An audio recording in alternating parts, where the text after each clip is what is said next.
Hi అండి, అందరికీ నమస్కారం. నేను మీ డాక్టర్ పాండ్య, జై భవానీ మ్యారేజ్ బ్యూరో డైరెక్టర్ను. ఈరోజు ఒక కొత్త విషయంతో మీ ముందుకు వచ్చాను. మేము ఇప్పటి వరకు దాదాపుగా ఒక 250 260 265 మ్యారేజెస్ చేశాము. అంటే ఈ మ్యారేజెస్లలో ఈ జరిగిన మ్యారేజెస్ కొంతమంది మా దగ్గరికి వచ్చి, సార్ మీరు చూసిన అమ్మాయి ఇలా ఉంది, సార్ మీరు చూసిన అబ్బాయి ఈ విధంగా ఉన్నాడు, తను గొడవలు బాగా జరుగుతున్నాయి, సార్ అమ్మాయి ప్రతి విషయానికి మా మీద డామినేషన్ చేస్తుంది, సార్ అబ్బాయి అమ్మాయిని ఓర్వడం లేదు, ప్రతిదానికి అనుమానిస్తుండు, అమ్మాయిని మాతోని మాట్లాడనివ్వట్లేదు. ఇంకొంతమంది పేరెంట్స్, అబ్బాయి చాలా వివిధ రకాలుగా మా అమ్మాయిని హింసిస్తుండు సార్ అని ఇలాంటి డిఫరెంట్ రీజన్స్తోని మా దగ్గరికి వచ్చి కంప్లైంట్ చేస్తున్నారు. ఇక్కడ మీరు ఒకటి అర్థం చేసుకోవాలి. నేను నా దగ్గరికి రోజుకు ఒక 8 నుండి ఒక 10 మంది కస్టమర్స్ వస్తారు. నేను ఏం చెప్పాలనుకుంటున్నానంటే, ఇంతకుముందు మేము చేసిన పెళ్ళిళ్ళు కస్టమర్కి, మా దగ్గరికి వచ్చే కస్టమర్లకి నేను చేసే విజ్ఞప్తి, నేను చేసే హంబుల్ రిక్వెస్ట్ ఏదైనా ఉన్నదంటే ఈ ఒక 2 మాటలలో మీరు వినండి. సంసారం అంటే ఒక నమ్మకం, పెళ్ళి అంటే ఒక నమ్మకం. సంసారం బాగుండాలంటే ఫస్ట్ థింగ్, నేను నా అనుభవంలో చాలా మ్యారేజెస్ చేసిన తర్వాత కూడా ఈ మాట చెప్తున్నాను. నేను మీ సంసారం బాగా ఉండాలి, సంతోషంగా ఉండాలి, సమాజంలో బాగుండాలి అని కోరుకునే వ్యక్తులు ఎవరైనా ఉంటే, అందరూ అలాంటి కోరుకునే వ్యక్తులమే మనం. సంసారం బాగుండాలంటే ఫస్ట్ థింగ్, మాటకు మాట ఎదురు సమాధానం చెప్పకూడదు. Number 1 point. మాటను వదిలేసి మనం మౌనాన్ని పట్టుకోవాలి, ఒక యాగం లాగా పట్టుకోవాలి, అప్పటిదప్పుడే రియాక్ట్ అవ్వకూడదు. ఇది నెంబర్ 1 పాయింట్. ఇంకో విషయానికి వస్తే, సంసారంలో చిన్న గొడవలు అది సహజం. ఎవరి కుటుంబాన్ని చూసినా, ఏ ఇంట్లో చూసినా భార్యాభర్తల మధ్య, అత్తమామల మధ్య గొడవలు అనేది చాలా సహజంగా జరుగుతున్నాయి ఇప్పుడు. కాబట్టి తల్లిదండ్రులకు, ఇటు భార్యాభర్తలకు నా విజ్ఞప్తి ఏంటంటే, మౌనంగా ఉండండి. మీ భార్య మిమ్మల్ని ఏదో అన్నదనుకోండి, కొంచెం ఒక 2 మినిట్స్ 5 మినిట్స్ మౌనంగా ఉండండి. మీ భర్త మిమ్మల్ని ఏమన్నా అన్నాడు అనుకోండి, మీకు నచ్చలే అన్నమాట, అప్పుడే రియాక్ట్ అవ్వకూడదు. అప్పుడే రియాక్ట్ అయితే మాట పెరిగి అది గొడవలకి దారి తీస్తుంది.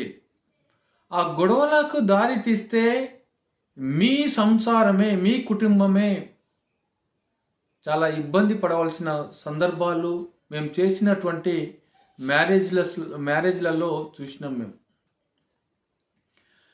ఈ ఒక్కసారి మీరు రెస్పాండ్ అయిందనుకోండి, అదే విధంగా ఆ టోన్తోనే అప్పుడు ఆ కుటుంబ పరిస్థితి నిజంగా చెప్పాలంటే చాలా కోర్టు చుట్టూ తిరిగి మాకు ఫోన్ చేసి ఏడుస్తున్న వాళ్ళు ఉన్నారు. ఇప్పుడు మేము చూసిన సంబంధమే కావచ్చు, లేదంటే మీ పెద్దలు చూసిన సంబంధమే కావచ్చు, అది మీ రిలేటివ్స్ చూసిన సంబంధమే కావచ్చు, గొడవలు రావా అండి?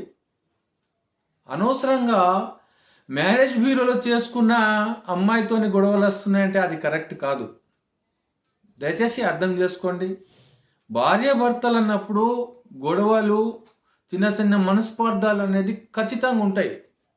వాటిని మనం మౌనంగా ఉండి సిచ్యువేషన్ను అర్థం చేసుకొని ముందుకు సాగాలే తప్ప నువ్వు అలా ఎందుకు చేసినావు, ఇలా ఎందుకు చేశావు, నన్ను అడగకుండా ఎందుకు చేశావు, ఇలాంటి పట్టింపులకు పోతే ఎవరి సంసారం పాడైపోతుంది? మీ సంసారమే ఆగమైపోతుంది. మీరే మనశ్శాంతి లేకుంటుంటారు.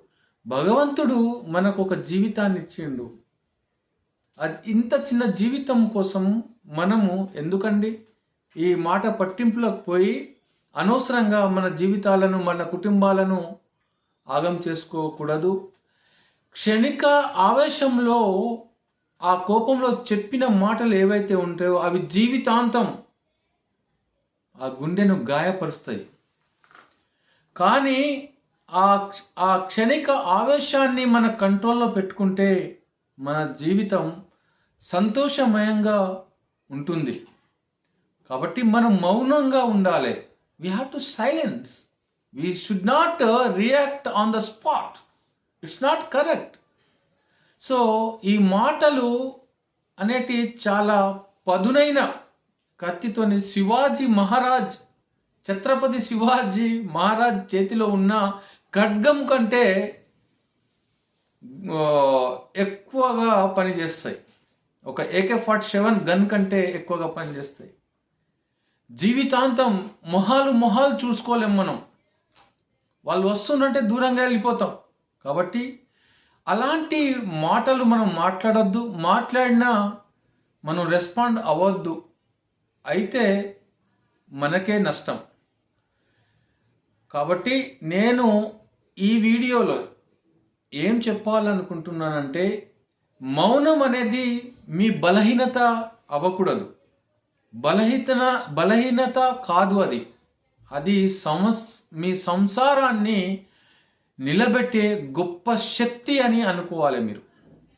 ఈ యొక్క మాటలు మీకు అర్థమైతే అనుకుంటున్నా. దయచేసి అర్థం చేసుకోవాలి కూడా. మీ సంసారం బాగుండాలంటే మీరు ఖచ్చితంగా అర్థం చేసుకొని మీ సంసారాన్ని ఒక సంతోషకరమైన కుటుంబంగా, మంచి కుటుంబంగా మీరే తీర్చిదిద్దుకోవాలని నేను విజ్ఞప్తి చేస్తున్నాను. Thank you. One and all. నమస్తే.